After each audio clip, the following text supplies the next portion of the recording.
The January crossroads, Ruben Amorim's high-stakes plan to rebuild Manchester United. As 2025 draws to a close, Ruben Amorim finds himself at a critical juncture. After what has been described as a nightmare year for the Red Devils, the Portuguese manager is beginning to see signs of stability following a hard-fought 1-0 Boxing Day victory over Newcastle United.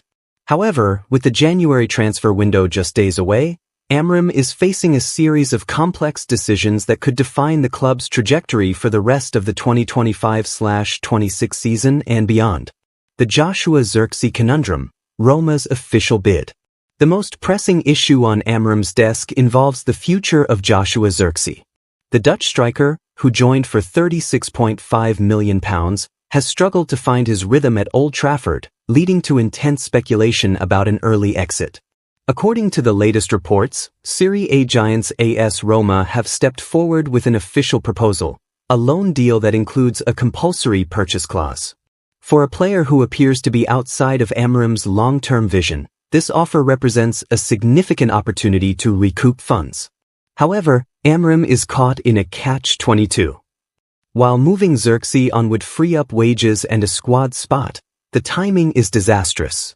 Manchester United are currently bracing for the loss of Bryan Mbeumo, Cameroon, and Amad Diallo, Ivory Coast, to the Africa Cup of Nations, AFCON.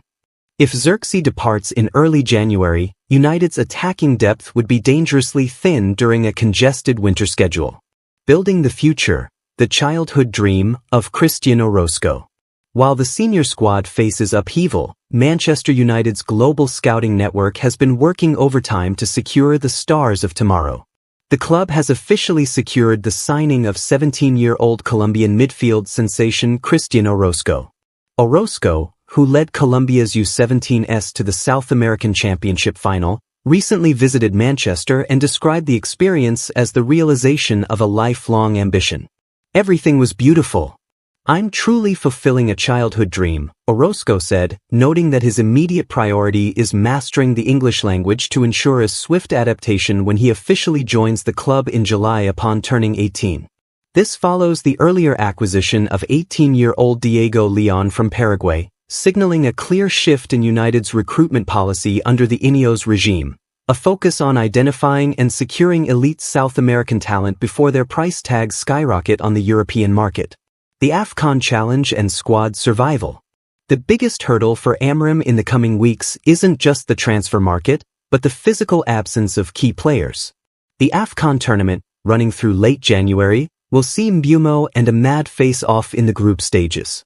The potential for both nations to go deep into the tournament means Amorim might be forced to veto several outgoings, including Zirkzee, simply to ensure he has enough boots on the ground for the Premier League and domestic cup competitions. The manager has hinted that unless a Tier 1 target becomes available who fits the club's long-term future, he may prefer to work with his current group rather than making panic buys. A look toward 2026, stability or overhaul. Despite the early season disasters that saw Amorim's job security questioned, a 5-game unbeaten run has propelled United to 6th in the Premier League table. The victory over Newcastle served as a statement of resilience, but the anxiety within the squad, most notably seen in young players like Patrick Dorgu, remains a concern for the manager. Amorim's goal for 2026 is clear: turn these moments of survival into sustained dominance. Whether he achieves that through a clear-out of underperforming stars or by integrating the next wave of South American wonderkids remains to be seen. One thing is certain: the January window will not be the quiet affair many predicted. With Roma knocking on the door for Zirkzee and the need for midfield reinforcements becoming desperate, Ruben Amorim is about to face his toughest month yet in the Old Trafford dugout.